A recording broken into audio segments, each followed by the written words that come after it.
নমস্কার। আজকে সকাল থেকে মোটামুটি বৃষ্টি চলছে, তাই আমি আজকে সিদ্ধ চাল আর ছোলার ডাল, মুগ ডাল, মসুর ডাল দিয়ে একটু খিচুড়ি বানাবো। তো দেখুন আপনারা, আর তার সঙ্গে একটা নিরামিষ সবজি বানাবো। আর সব কিছু আমি একসঙ্গে আলাদা আলাদা করে রেখেছি। তো জলটা বসিয়ে দিলাম খিচুড়ির জন্য। তো ছোলার ডালটা প্রথম দিয়ে দেবো,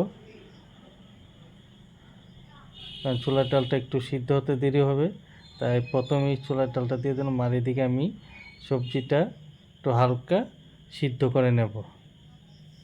আজকে একবারে ইয়ে করে বসাবো না, আজকে হালকা একটু সিদ্ধ করে তারপরে সম্বাদ দেব।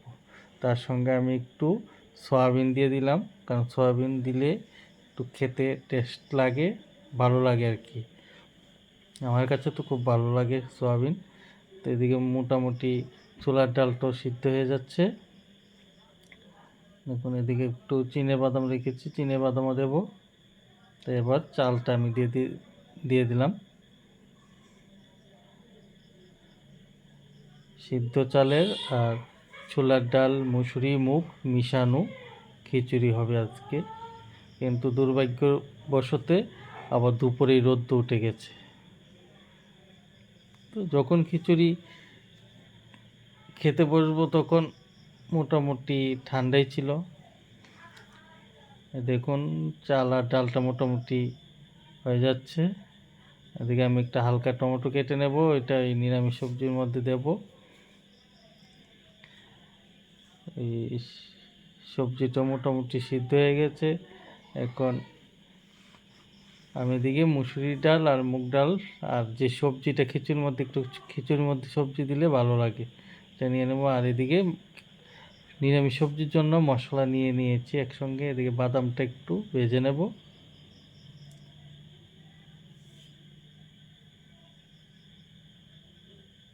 তো বাদামটা ভাজা হয়ে গেছে, এদিকে আমি নিরামিষ সবজিটা বসিয়ে দেব। পাঁচফোড়ন দিয়ে দিলাম, শুকনো লঙ্কা তেজপাতার মধ্যে পাঁচফোড়ন দিয়ে দিলাম। এদিকে খিচুড়িটা মোটামুটি সিদ্ধ হয়ে গেছে, মোটামুটি আর একটু হবে। তো এদিকে আমি নিরামিষ সবজি মশলাটা হয়ে গেছে, টমেটোটা দিয়ে দেবো এখন। টমেটোটা দিয়েই এই একটু নাড়া দিয়ে আমি সবজিটা দিয়ে দেব।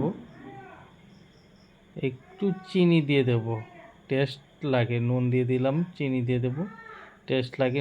নুনটা আমি কম দিলাম কারণ সিদ্ধর মধ্যে আমি একটু নুন দিয়েছিলাম।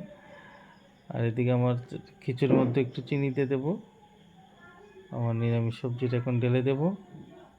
সবজিটা সব সবজি একসঙ্গে, নিউটেলা, তারপর কাঁকরোল, আলু, বেগুন, পটল, চাল কুমড়ো সব। আর এদিকে আমি খিচুড়ি মশলাটা নিয়ে নিচ্ছি।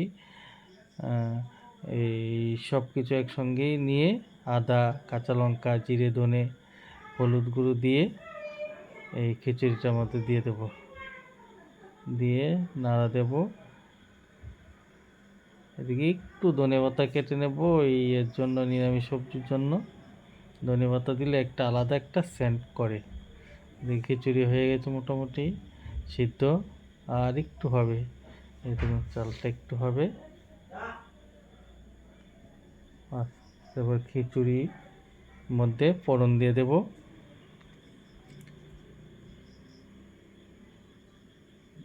তেলের মধ্যে খিচুড়িটা হয়ে গেছে, একটু তেলের মধ্যে ঘি দিয়ে দেব, তাহলে টেস্টটা লাগে। তেজপাতা, শুকনো লঙ্কা, পাঁচফোড়ন দেব, দিয়ে হয়ে গেলেই আমি খিচুড়ির মধ্যে ঢেলে দেব। হয়ে গেছে, বাস অপূর্ব একটা সেন্ট বেরিয়েছে, খিচুড়ির যে সেন্ট, গন্ধ, বাস দেখুন কালারটা কত সুন্দর হয়ে গেছে, মানে দেখলেই আপনার খেতে ইচ্ছে করবে। আর বৃষ্টি হলে তো কোনো কথাই নেই। মোটামুটি হয়ে গেছে, বাস আমার খিচুড়ি রেডি।